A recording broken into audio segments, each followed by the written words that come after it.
ఎదిరించేవాడు లేకపోతే బెదిరించేవాడిదే రాజ్యం.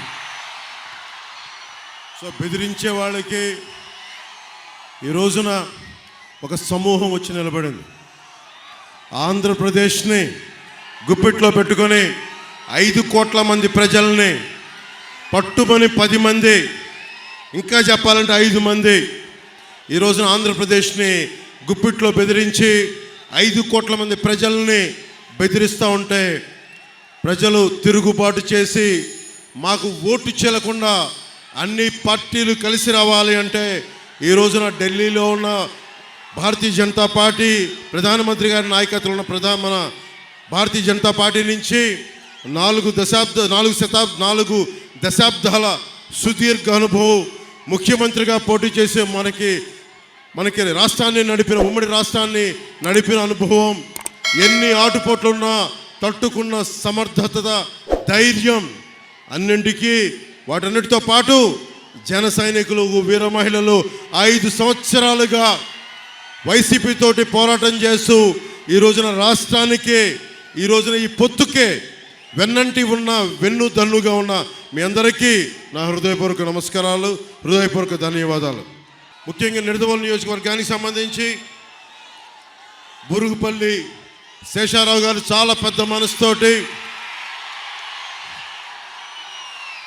బురుగుపల్లి శేషారావు గారు చాలా పెద్ద మనసుతోటి మన కందుల దుర్గేష్ గారికి ఇక్కడికి పోటీ చేసే అవకాశం కల్పించడం మనస్ఫూర్తిగా నిడదవోలు నియోజకవర్గ ప్రజలందరి తరపు ముందు మీకు మనస్ఫూర్తిగా జనసేన పవన్ కళ్యాణ్ ప్రెసిడెంట్ గారిని మీకు కృతజ్ఞతలు తెలియజేస్తా ఉన్నాను. అలాగే శ్రీ కేఎస్ జవహర్ గారికి టీడీపీ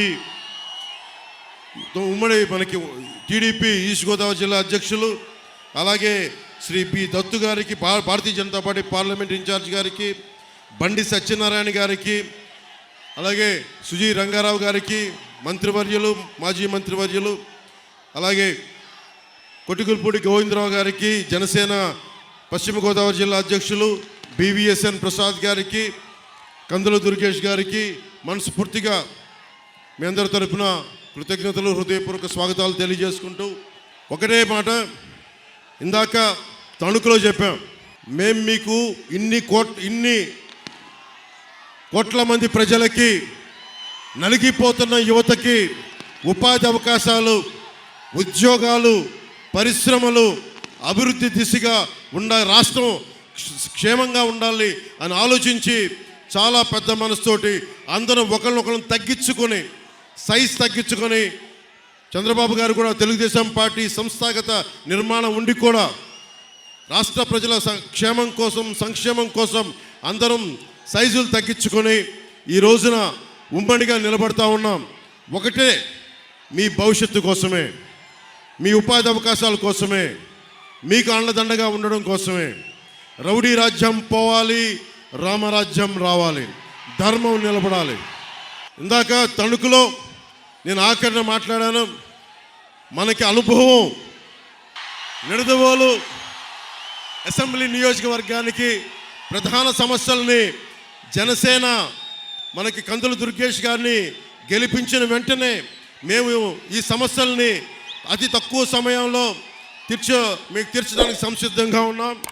చిన్న కాశీ రేవుకి వెళ్ళే మార్గాన్ని పునరుద్ధరణ చేయడం, నిడదవోలులో 100 పడకల ఆసుపత్రి నిర్మాణాన్ని పూర్తి చేయడం, నిడదవోలు పట్టణంలో మనం ఎదుర్కొంటున్న డంపింగ్ యార్డ్ సమస్యని అత్యంత తక్కువ కాలంలో పరిష్కారం చేయటం, గోదావరి జలాల్ని నిడదవోలు పట్టణ ప్రజలకి అందేలా చర్య తీసుకోవటం, స్వచ్ఛమైన నీటిని ప్రజలకు అందించడం, ముఖ్యంగా యువతకి ఒక ఇండోర్ స్టేడియాన్ని నిర్మించడం,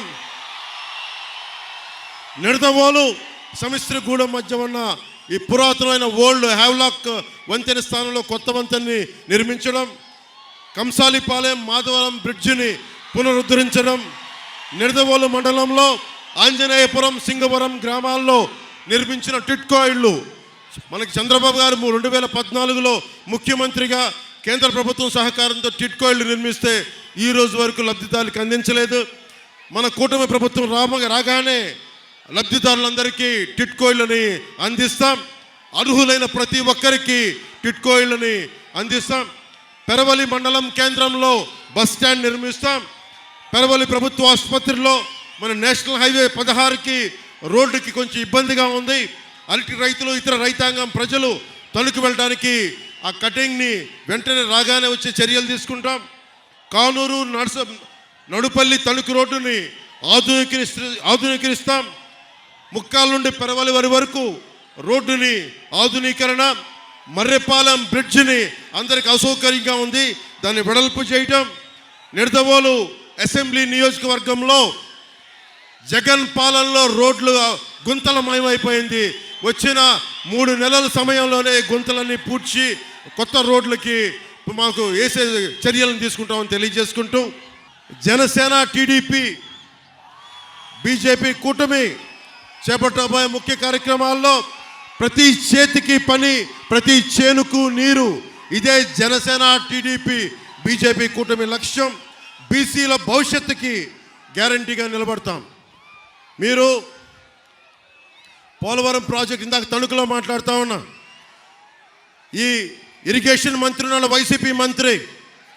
పోలవరం ప్రాజెక్ట్ ఎప్పుడంటే అబ్బని తీయని దెబ్బ ఎంత కమ్మగా ఉందరో అబ్బా అని దానికి డ్యాన్స్ ప్రాక్టీసులు తప్ప ఎవరైనా మంత్రి పోలవరం ప్రాజెక్ట్ ఎప్పుడు నిర్మిస్తారంటే మేము పలానా సమయంలో నిర్మిస్తాం బాధ్యతగా మాట్లాడటం.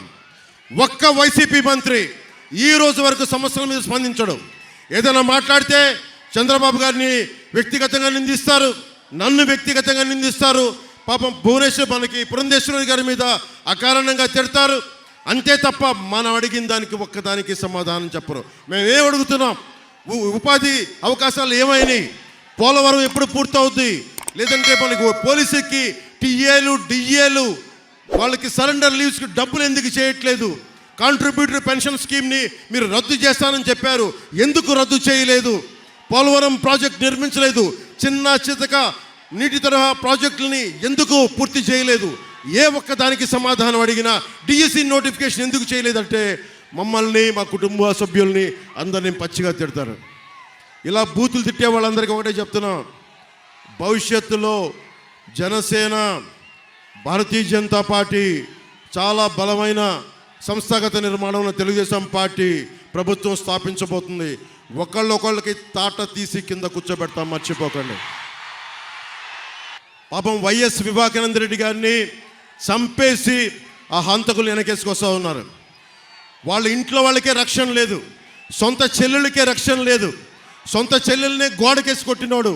మన సగటు ఆడపిల్లలంతా 3000 మంది ఆడపడుచులు అదృశ్యం అయిపోతే ఈ రోజు వరకు ఒక మాట దాని మీద బదులు ఇవ్వలేదు, ప్రెస్ మీట్ పెట్టలేదు. మేము కోరుకుంటుంది ఆడపిల్లలకి భద్రతగా ఉండే సమాజం, ఉపాధి కల్పించే ప్రభుత్వం, అన్నిటికీ రైతాంగానికి అండదండలుగా ఉండే ప్రభుత్వం. సిపిఎస్కి ఇందాక తణుకులో చెప్పాను, ఎక్కడికి వెళ్ళినా సరే సిపిఎస్ గురించి, ఉద్యోగుల గురించి అడిగితే నేను ఒక ఉద్యోగి కొడుకుగా చెప్తున్నాను. దీనిని ఒక పరిష్కార మార్గం కనుక్కుంటాం, మాట్లాడతాం అసెంబ్లీలో. ఇంత వైసీపీ 151 మంది సభ్యులు, 30 పైగా పార్లమెంట్ సభ్యులు పెట్టుకుని ఏ ఒక్కరికి కూడా ఈ రోజు వరకు సమాధానం లేదు. నీకు డిబేట్స్ లేవు అసెంబ్లీలో. మీరు ఊహించుకోండి, ఇప్పుడు దాకా జరగని అద్భుతమైన డిబేట్స్, చక్కని డిబేట్స్, పరిష్కార మార్గాలు కూటమి ప్రభుత్వం రాగానే 2024 మే 14 నుంచి మనకు జూన్ తర్వాత రిజల్ట్స్ వచ్చినప్పటి నుంచి నిజంగా ఒక ప్రజాస్వామ్య బలంతో కూడిన ప్రభుత్వం, బలమైన రాష్ట్ర సంక్షేమానికి కోరుకున్న నాయకులు ఎలా పనిచేస్తారు. ఒక సమస్య చెప్తే మేము ఒళ్ళొంచుకొని పనిచేస్తాం. మీరు ఒక సమస్యను మా దృష్టికి తీసుకొస్తే రోడ్ల మీదకి అహిర్నిశలు ఏ మాత్రం రెస్ట్ తీసుకోకుండా పనిచేస్తామని మీ అందరికీ తెలియజేసుకుంటూ